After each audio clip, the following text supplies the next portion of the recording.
Oke, ketika gelombang merambat ke arah pantai, efek pertamanya, beberapa efeknya, bukan efek pertamanya, dia akan mengalami yang namanya pendangkalan atau shoaling. Kenapa? Karena dia berinteraksi dengan dasar perairannya.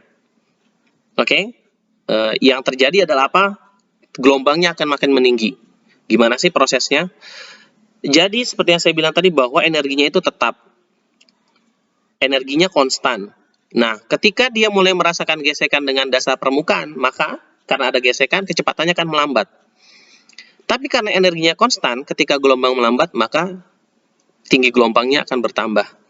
Tapi ketika tinggi gelombang bertambah, periodenya tetap konstan, karena periodenya nggak terpengaruh sama dasar laut ya.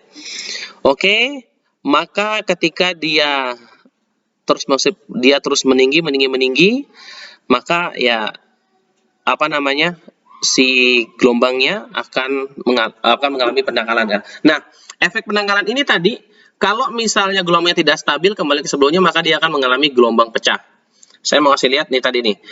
Kalau gelombangnya meninggi, bahkan dia bisa masuk ke daratan seperti tsunami. Nanti akan kita lihat videonya. Saya mau kasih lihat yang eksperimen pendangkalan. Ini di universitas lain, dia punya laboratorium, kita lihat. This is an experimental demonstration of wave shoaling. Here we have a water body of varying depth. Waves are generated in the region of the tank which is deeper. As they propagate to the shallower regions, the wave velocity decreases. Kita lihat bagaimana ini sebuah saluran gelombang. Dia menghasilkan gelombang, terus dasarnya tuh beda tuh, dia punya slope-nya yang mild nih. Nah, terus dia gelombangnya berjalan, ketika dia mendekati gelombang yang perairan yang dangkal, dia mengalami peninggian. And there is a corresponding decrease. The amplitude increases to about 15 meters. Kita lihat bahwa amplitudenya meningkat ya. Nah, kita lihat bahwa kalau efek pendangkalan ini tadi efeknya ke gelombang adalah satu, gelombang itu akan pecah. Oke. Tapi kalau gelombangnya pertama akan pecah, itu satu. Karena dia lama-lama tinggi. Tapi kalau misalnya dia enggak pecah-pecah, misalnya gelombangnya panjang banget, contoh seperti yang gelombang tsunami, maka gelombangnya akan jadi tinggi banget. Itu yang bahaya. Tsunami itu kalau dia di tengah laut tuh ya biasa aja, tapi yang berbahaya ketika dia sudah mengalami pendangkalan. Kenapa? Nanti gelombangnya akan makin tinggi, tapi nggak pecah-pecah. Saking nggak pecahnya dia masuk sampai ke daratan. Ini yang saya mau kasih lihat nih. Efek pendangkalan terhadap gelombang tsunami.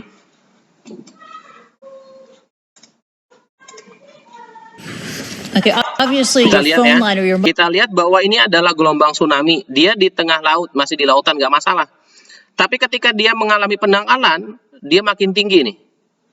Mobile phone line is working, but can you give us an idea of the critical infrastructure? You know, the stuff that perhaps some viewers take for granted: power, electricity, water, etc. What do you have? What do you not have? Kita lihat ya. Yeah, we have just opened up all the landline towers, so we were time the moment with. And then for it to end, waiting for those to come. Once it was announced that it was okay to go back. Dia nggak mengalami pecah, tapi dia terus jalan sampai ke daratan. I've heard from other people that I've talked to though that tuh, ini udah di daratan nih. Pieces in the floor around the area, but not too much damage. Kenapa? Airnya kering nih di sininya, di bagian itunya airnya kering tertarik, tapi si gelombangnya terus masuk, terus berjalan, terus merambat, bahkan bisa sampai ke tengah sini. Itu salah satu efek pendangkalan. Oke, jadi ada dua. Pertama, gelombang terjadi pendangkalan, either dia pecah, atau untuk gelombang yang gelombangnya panjang seperti tsunami, dia akan terus menaik dan bisa masuk sampai ke daratan ya. Lanjut.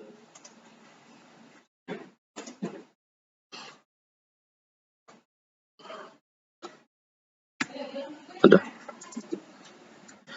Berikutnya yang deformasi yang terjadi pada gelombang adalah refraksi. Refraksi itu adalah pembelokan arah gelombang juga terjadi yang masuk ke perairan dangkal.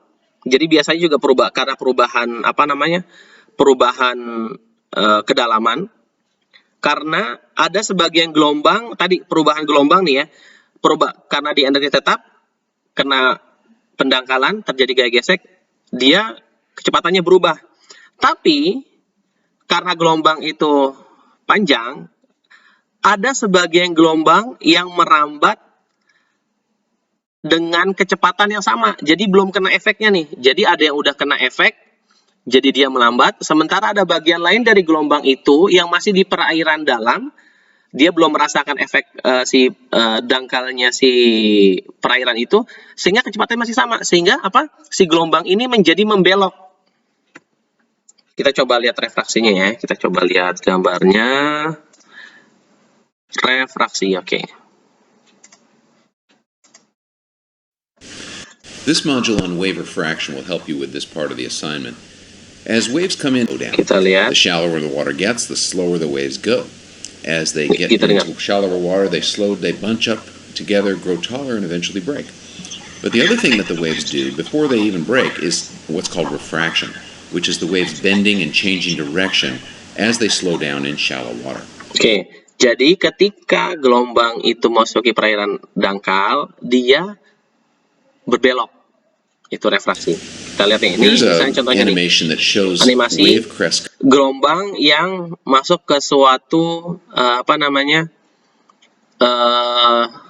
tanjung. Oke, ada teluk, ada tanjungnya ya. Kita lihat. coming in straight Ini to the simulasinya. beach. And Ingat bahwa gelombang nih ya. Gelombangnya datang lurus. Tapi ternyata ketika dia mengalami ketemu dengan struktur ini, ketemu dengan si tanjung ini, dia membelok. Kita lihat lagi. I want you to imagine here is that off of the headland where the lighthouse is, the water here is probably shallow, whereas it's deeper over here in these. Apa yang terjadi biasanya kita bisa ekspektasi adalah bahwa biasanya nih mungkin di sini itu, di tengah-tengah sini di depan tanjungnya itu, airnya kedalaman lautnya biasanya dangkal. Sementara di sini biasanya lebih dalam, sehingga gelombang yang di perairan dalam yang belum merasakan dalam itu lebih cepat, sehingga seakan-akan dia membelok. Ini lebih cepat duluan kan, yang di sini melambat, gelombangnya di sini makin cepat. Two bays on both sides. So the waves slow down more here and less here. And that jadi causes gelombangnya refraction. You can see lambat how di the sini, waves are cepat di sini. bending and changing direction. Sehingga dia Now the seakan reason this is belok. important is that if we put arrows on the waves showing how their energy gets directed. Oke, ini penting kenapa? Kalau misalnya kita kasih misalnya vektor kemana arahnya itu, kita lihat bahwa si gelombang itu terpusat nih energinya di tanjung ini nih. Oke. Dan kita lihat bahwa ada gelombang yang terpusat di sini, ada energi gelombang yang terpusat, ada gelombang yang tersebar gitu.